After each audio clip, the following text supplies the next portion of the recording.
the ghost orchid. A name that whispers of mystique and rarity. This elusive flower is often considered the holy grail of the botanical world. It's not just a plant, it's a legend. Revered by botanists and plant enthusiasts alike, it holds a special place in the world of flora. Hidden deep within the forests, this ethereal beauty is almost never seen. Its habitat is as mysterious as the flower itself. Why is it the world's most expensive plant? The answer lies in its unparalleled beauty and extreme rarity. Because its beauty is matched only by its elusiveness. Finding one is like discovering a hidden treasure. The ghost orchid is a phantom, a rumor, a prize sought by many but attained by few. Its allure is irresistible. Its white petals seem to glow in the dim light of the forest floor. They possess an almost otherworldly quality.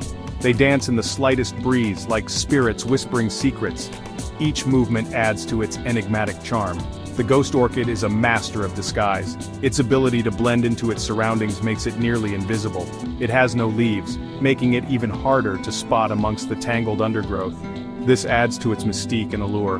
This plant is a true enigma, a botanical masterpiece that has captivated plant enthusiasts for centuries.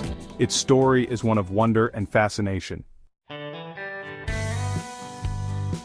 My fascination with the ghost orchid began, as these things often do, with a book. Pictures, stories, legends, they all fueled my desire to see this marvel of nature with my own eyes. But seeing wasn't enough. I yearned to cultivate it, to nurture it, to unlock its secrets. The challenge was irresistible. So began my quest to obtain a seed of this elusive plant. Months were spent scouring online forums, contacting collectors, even venturing into the shadowy corners of the internet. The price of a single seed was astronomical, a testament to the plant's rarity. Just when I was about to give up hope, I received an email. A reputable, or so I thought, seller, offering a single seed. It was a gamble, but I was hooked. With trembling fingers, I clicked buy. Little did I know this was just the beginning of a journey filled with unexpected twists and turns. The seed was more than just a plant, it was a symbol of hope. A beacon guiding me through the labyrinth of botanical wonders. Each step brought new challenges, but also new discoveries, making the pursuit all the more rewarding. The arrival of the seed was a momentous occasion. It arrived in a tiny vial nestled in protective cotton wool. This wasn't just any seed, it was a promise, a possibility. I had read countless scientific papers and articles determined to give this precious seed the royal treatment. Humidity, temperature, light, everything had to be perfect. The seed was carefully placed in a special medium, a blend designed to mimic the ghost orchid's natural habitat. Days turned into weeks, each passing moment filled with anticipation. I monitored the humidity levels religiously, adjusted the grow lights, and even whispered words of encouragement to the dormant seed. The wait was agonizing, a test of patience and dedication. Section 4. Nature's Gamble. Weeks turned into months. The seed remained unchanged. Doubt began to creep in. Had I done something wrong? Was the seed not viable? The online forums, once a source of hope, now seemed to mock me with tales of failed attempts and shattered dreams. Yet, I persevered. I adjusted my methods, researched new techniques, and refused to give up on my dream. Then, one day, a miracle. A tiny, almost imperceptible sprout emerged from the seed. It was a fragile thing, barely clinging to life, but it was there.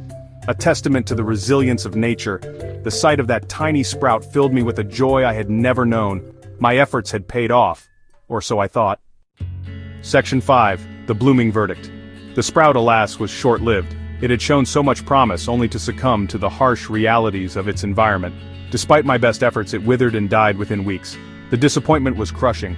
I had nurtured it with care, hoping it would thrive. I had poured my heart and soul into this project, only to be defeated by nature's capricious hand. Every day, I would check on it, hoping for a miracle. Had I been foolish to even try? Was my ambition too great for such a delicate life form? Perhaps some things are simply not meant to be cultivated. Maybe they are meant to remain wild and free, untouched by human hands. But amidst the disappointment, a strange sense of peace settled over me. I had failed, yes, but in that failure I found a deeper understanding. But I had also learned. Each setback was a lesson, each failure a step towards wisdom. The ghost orchid, in its fleeting existence, had taught me valuable lessons about patience, perseverance, and the delicate balance of nature. It was a reminder of the beauty in transience. It had reminded me that some things are best left undisturbed, their beauty enjoyed in their natural habitat. There is a certain magic in letting nature take its course. And who knows, maybe one day, I might just be lucky enough to catch a glimpse of this elusive phantom in the wild. Until then, I will cherish the lessons it has imparted.